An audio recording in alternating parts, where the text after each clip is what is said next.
aqui estamos, cumprindo o nosso preceito dominical, porque vir à missa aos domingos é um dos mandamentos da Igreja. Porém, não cumprimos apenas uma lei. Não estamos aqui meramente para cumprir uma formalidade. Estamos aqui para cumprir o mandamento do amor. Estamos aqui por amor. Nós cremos, mas nós também amamos. E é por isso que a oração de hoje, a primeira oração desta Santa Missa, da coleta, dizia: aumentai em nós a fé, a esperança e a caridade, isto é, o tripé teológico. É sobre esse tripé que nós nos colocamos em pé, nós fundamentamos o nosso ser cristão.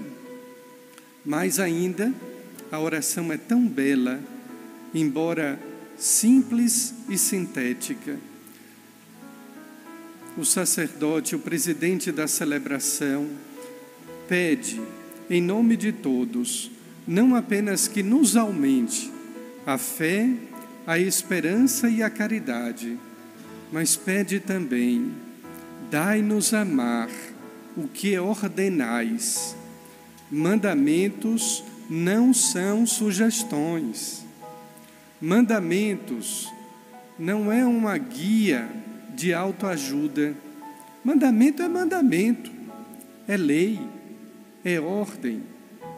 Dai-nos amar o que ordenais, para conseguirmos o que prometeis. Deus é fidelíssimo em sua promessa. E o que Ele nos promete? Para nós que queremos viver como cristãos, não apenas ser cristãos, mas vivermos como cristãos. Quem vive como cristão é aquele que cumpre o mandamento do amor. Dai-nos amar o que ordenais. Cumpra também com fidelidade, com solicitude, com devoção, mas cumpra esses mandamentos com amor.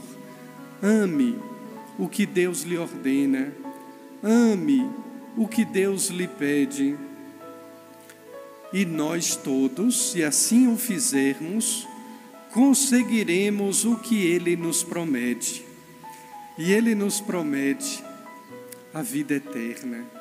O que Ele se compromete é nos dar a salvação. Viva os mandamentos, cumpra-os com amor, ame o que Deus ordena, e Ele será fiel à sua promessa, isto é, nos dará a vida em seu Filho, nos dará o seu reino, nos concederá o céu, nos dará a salvação.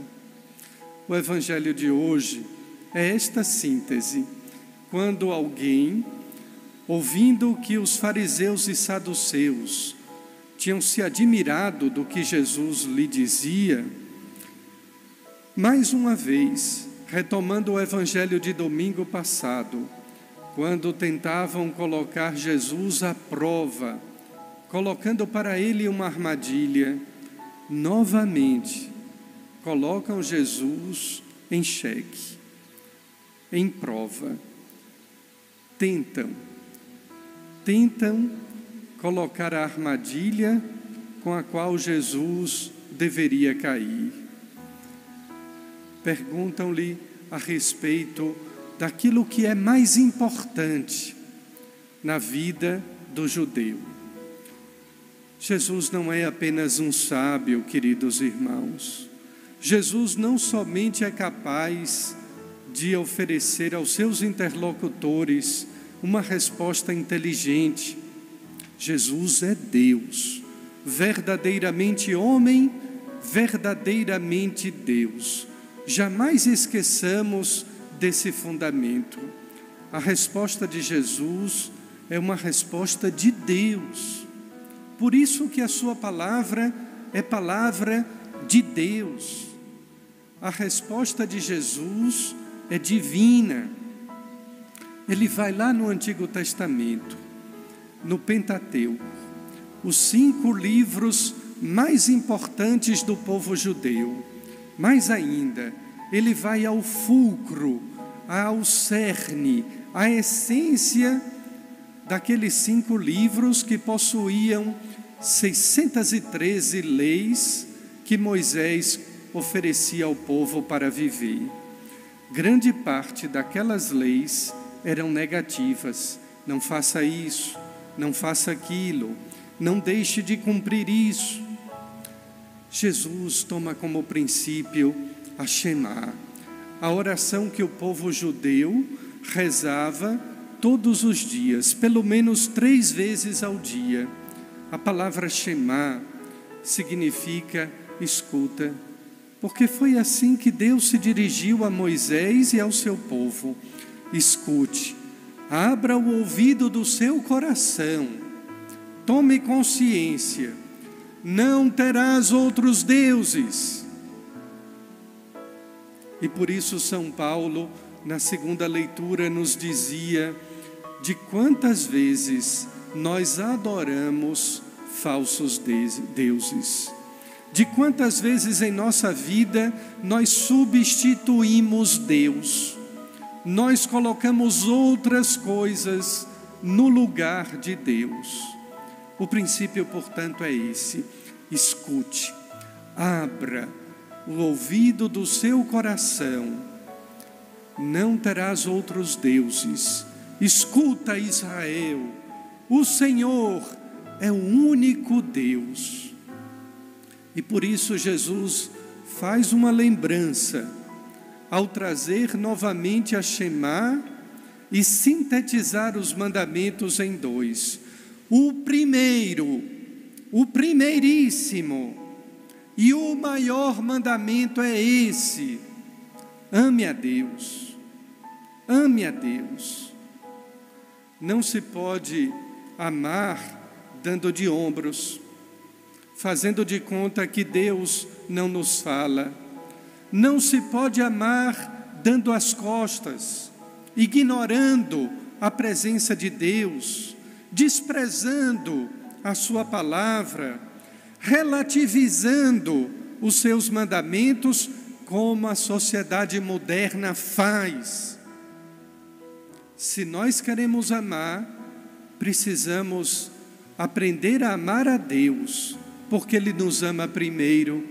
E o profeta já nos dizia: com amor eterno eu te amei.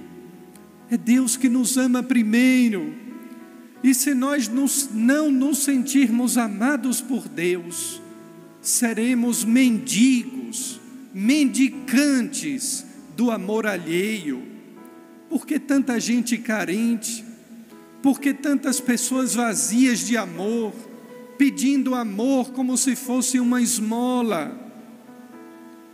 Exatamente, queridos irmãos, porque se nós não nos sentirmos amados por Deus, seremos sempre carentes de amor.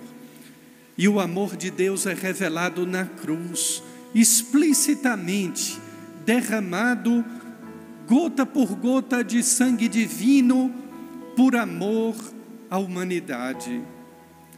E dessa forma é que nós aprendemos a amar, quando nós nos sentimos amados. A televisão, os meios de comunicação não ensinam a amar, pelo contrário, distorcem, depreciam o amor. Amar a Deus nunca foi projeto de nenhum filme, de nenhuma novela, de nenhum programa de televisão, mas o amor pequeno, o amor que conduz o ser humano ao lixo, esse sobeja, esse existe de sobra nos canais de televisão. Quando Jesus diz amar a Deus é o primeiro e o maior mandamento, Ele está colocando sim numa ordem de importância, a primeira coisa que eu devo fazer, a primeiríssima coisa que eu tenho a fazer é amar a Deus.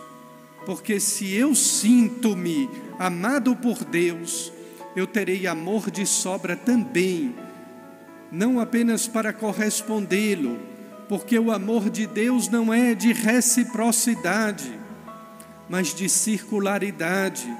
Quanto mais eu amo a Deus, mais eu tenho amor próprio e possuo a capacidade também de amar o meu próximo. Assim como eu vos amei, amai-vos uns aos outros. Jesus não nos pede amor de volta, mas pede-nos que amemo-nos uns aos outros. Mas se eu deixo de amar Jesus por primeiro, então eu serei um filantropo.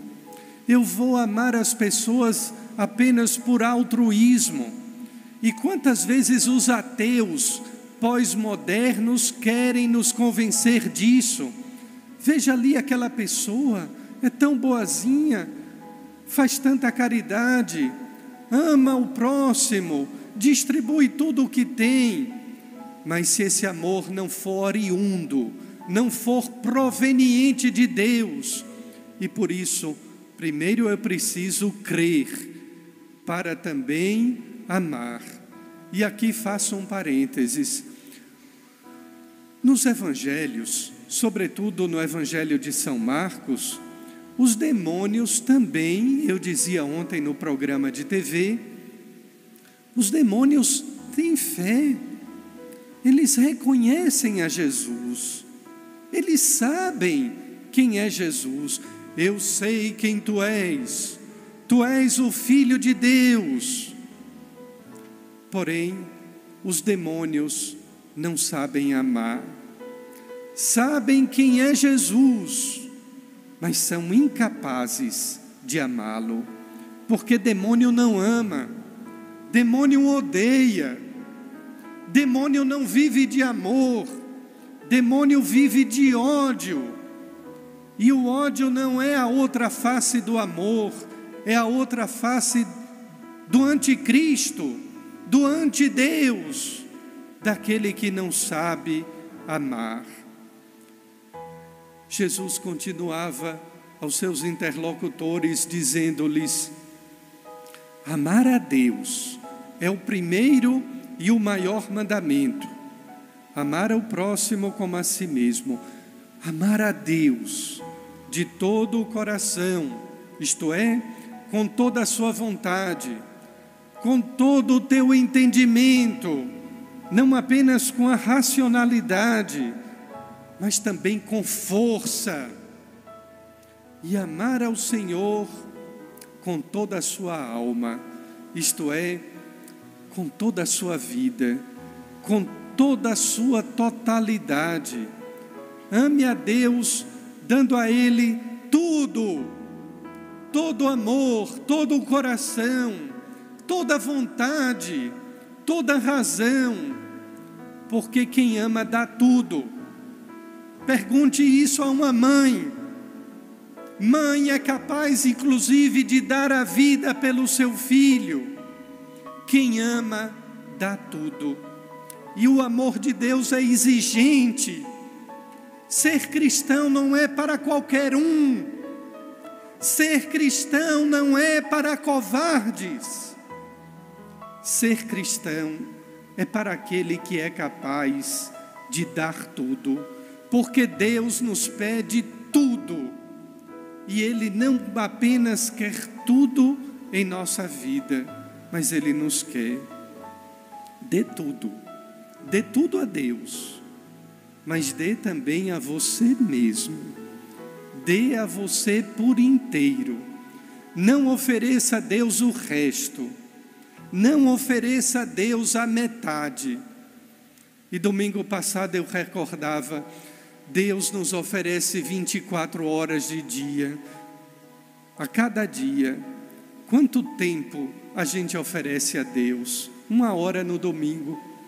Quanto tempo a gente oferece a Deus a cada dia? 5 minutos de oração? Talvez. Aprendamos, queridos irmãos, a amar, porque devemos aprender que o amor de Deus é exigente, que nos pede tudo, mas nos pede também a nós mesmos, a totalidade, a integralidade do nosso ser, para que assim nós sejamos felizes. A felicidade do ser humano consiste em amar a Deus e ser amado por Deus.